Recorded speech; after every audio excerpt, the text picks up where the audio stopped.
So I just got back from a pet store in Massachusetts. It was Dinky Reptiles and Aquatics that my friend Patience and fellow keeper Patience recommended. I live in Connecticut and I can't buy tarantulas here because it's illegal to sell them in pet stores and at expos and such. And I haven't taken a trip up to Massachusetts in quite a while, but this pet store ended up being literally about a half hour away from me, which is an easy shot up 395 when I was there, which was great. And of course, I couldn't come away empty-handed. The tarantula selection there was not great, and if I'm being honest, the care was a bit suspect. They obviously focus more on reptiles and ball pythons. I believe the owner actually breeds his own balls, and he had an incredible collection. They were all, I mean, the place was incredibly clean, the animals looked well fed. The ball pythons were kept, I mean, when you opened them up, there wasn't any feces. The containers were clean. They had clean water dishes. So you could tell he takes a lot of pride in it. But unfortunately, I think when you go to a place that sells reptiles and sells tarantulas as well, sometimes they don't take the amount of time they probably should learning how to care for these things. So just to show you what I ended up picking up here, and I'll even show the prices on them, they were having a 20% off sale. I had no intention of picking up more of these, but you'll see here we have dwarf Chilean flame, which is Euathlus species red, and there is a young adult female and a mature male. Now I have a mature female who I'm trying to fatten up, so it looks like we might have a breeding project in the works. So I've got to do some homework after this because this wasn't a species I thought I'd be breeding this soon, but when they drop in your lap like this, and again it was 20% off, I just couldn't resist. As they usually do, they're out and about. Hold on as I try to take the top of this off. They've been climbing all over the place. I'll turn the light off on. Excuse me. There we go. And there they are trying to creep out. She'll be right out in my hand in a minute. So that was one heck of a deal. And then this is where things get interesting. This one was labeled as a, I don't know if it'll show up here. You can kind of see it. It says ghost ornamental. Now, I'm not sure. It looks like that was written before, and maybe they tried to erase it. But when I looked inside, and if you look here, I'm going to carefully take the top off. That is an H. maculata, I believe. Yeah, that's definitely H. mac. Beautiful specimen. I think it's probably a male. But I looked at the conditions. It was cowering in this container. You see it right there, trying to dig. There wasn't, unfortunately, enough substrate for it to dig. It has dry cocoa fiber, which seems to be the standard in the pet stores. And it really looked pitiful. And I went there with Billy, and she's looking at it. She's like, oh, it just looks so sad. And I'm like, yeah, it really does. And I just bought an H-Mac sling that I was looking very forward to growing up into an adult. So I wasn't planning on getting a larger specimen. But you know what? $35 with 20% off, not a bad deal for, you know, a juvenile or young adult. And if it's a male, so be it. At least it'll have, you know, a good life. I'm about to go make an enclosure up for it. So there will be a rehousing video for these guys later. And if you notice in the back, there's a snake enclosure. It's because for the first time in many, many years, I actually picked up a snake. So maybe I'll even show that in the next video. This will be a two-parter. But I picked up a pastel ball python. He had a beautiful collection. My kids have been asking me forever to get another snake. We have the carpet python, but he's a little jittery, and I don't want the kids to hold him. A python that I'd had for over 20 years died recently. So I said, what the heck, we'll pick up one. So that'll be rehoused in a minute. I'm setting this one up. Luckily, I still have all my snake stuff, my herp stuff. I used to have over 30 herps. It was close to 38, I believe, at one point.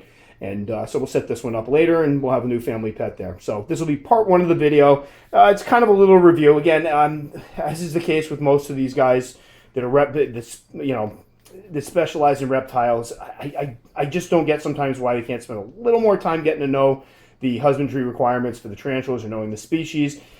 Part of me gets the fact they sell them because when people walk in, it's kind of like an exotic zoo. They have, you know, they had everything there from blue-tongued skinks to salamanders to Pac-Man frogs to beardies to, you know, obviously the ball pythons, some scorpions, and then there's some spiders. So it kind of rounds off things, but it doesn't take too much to hop online and just see what you got. But anyway, great deal. Guys, they were incredibly friendly. I'll be back, and hopefully I'll establish a relationship with them. And if they get more tarantulas in, I'd be more than happy to help them with the setups and the care. So this will be part two in a moment. It's getting a little late, but we'll be doing the rehousing. So there'll be this is part one. That'll be part two.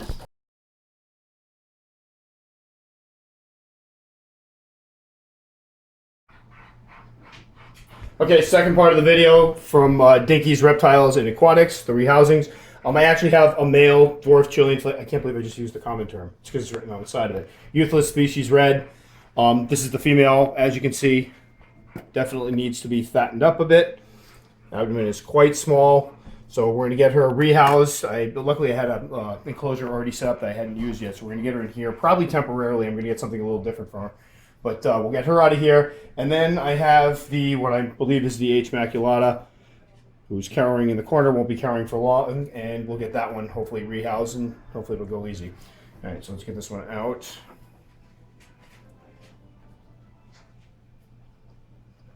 Set it away.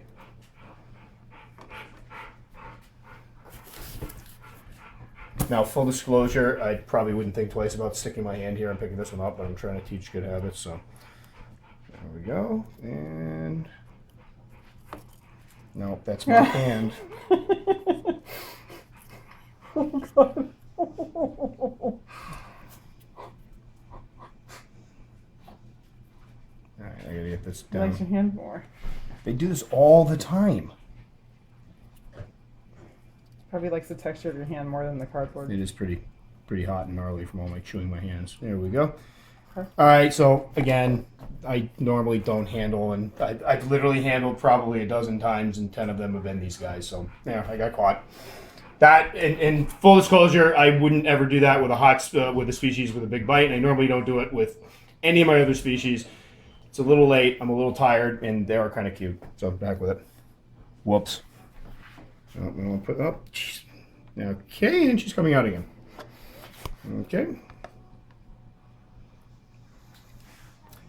Wow. Let's hope the HMAC goes a little better than this. I'm just gonna stick her in here for now and let her come out on her own. It's really kind of late, and the HMAC is gonna be a blast. And of course, the cup doesn't quite fit in there. All right, I'm just gonna set her aside. And there's Sid texting you again. Yeah. Our daughter's texting and she's literally upstairs. All right, HMAC. This was the one that was labeled. Again, I'm going to point this out. It looks like it was washed out, so I'm not sure if they might have had it mislabeled before. But the thing is, this is on the counter. They're two quick species with decent bites, so I guess it doesn't matter that way. But you know, it's not a ghost ornamental. That would be the P. vittata, Poecilotheria vittata, which I have a big female that I'm hoping to mate eventually. All right, so what I'm going to do is try to get this one closer to the middle. Now he's really scared. And now he's really aggravated.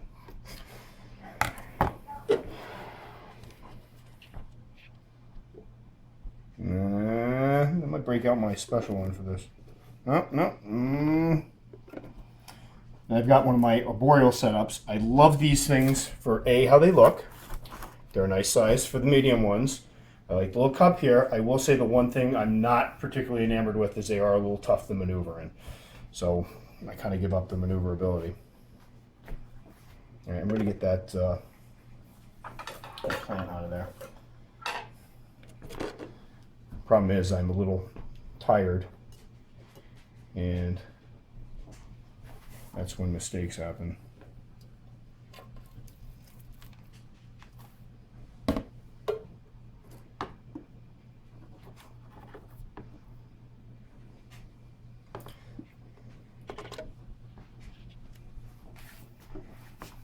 The light's got a little glare. Should I turn the light off? Yeah, I would turn it off. Can you still see? Yes, perfectly.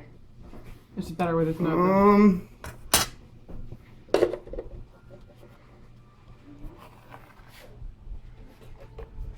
not gonna be able to see for a second. Okay. Now look at that.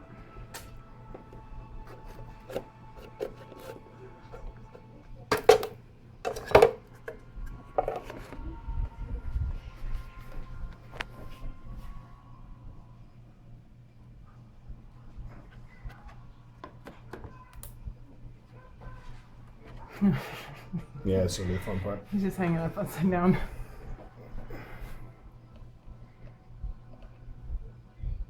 don't want that to fall.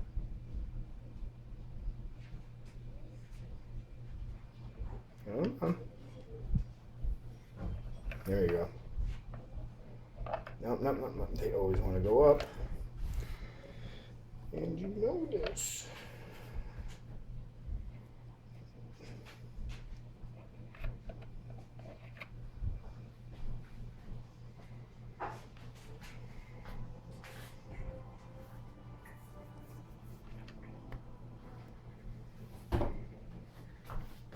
course, I didn't strategically place a whole element.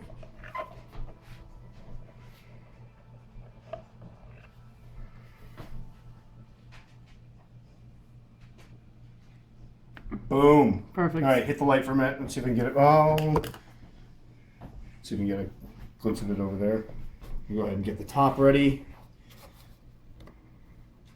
You see it? Nope. Yep. There it goes. Now, this one looked a little bit dehydrated. It was in totally bone dry substrate. It had the little plant, but there was really no place for it to hide, and there was no water dish, which this species needs something to drink, honestly. Its abdomen actually was starting to look a little bit deflated and wrinkled on the bottom.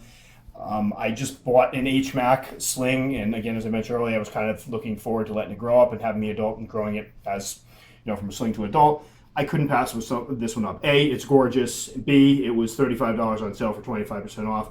And C, more importantly, it's going to be a lot better off with me than sitting at a pet store, or whoever might come in and think they're buying a ghost ornamental and have no idea what type of tarantula they're getting. And the fact that it's quick can be mean, and the bite's going to hurt quite a bit more than a bee sting like everybody thinks. So that one is rehouse. I love these things. I'll tell you what's not going to be fun is getting them out of this, but burn that bridge when we come to it. That'll make a great transfer video. And then we're going to have a little bit of a bonus because I have my thing set up for my new ball python. So we're going to stick that one in. Just film everything. Of course, I got to go get it. Oh, girl. Come on.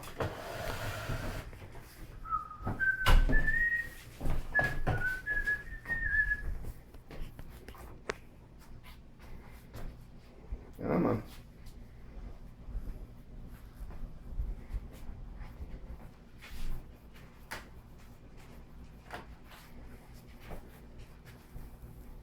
Oh yeah. There we go. You sir? Oh yeah. Gorgeous. Love it. I actually love the coloration. Pastel. I have to admit, I am not up on my color morphs for ball pythons. It was about, oh God, we haven't had them, what? The last one was just a regular standard ball python. 10 years, but it's been 10 years since I was actively keeping herps. But just gorgeous. The price was great. Nice little female. So she's going to be going in here. And it's perfect timing because the weather is heated up quite a bit. So do gotta get the heat mat ready. So I'm going to stick her right in there so she can go acclimate. There you go, girl. Oh, she's pretty. There she goes. And luckily I still have all my stuff in storage for the snakes. So I didn't have to go out and buy a bunch of stuff. So there we go. It was a pretty good purchase all around. I feel good about getting the tarantulas that I got. I'm going to be doing some reading up on how to breed Euathlus species red because I do have a mature female. Unfortunately, she's been very picky with eating, so hasn't packed on the weight. So I'm going to have to check on that. But there is a breeding project in the future because I do have the male now that I can pair with her.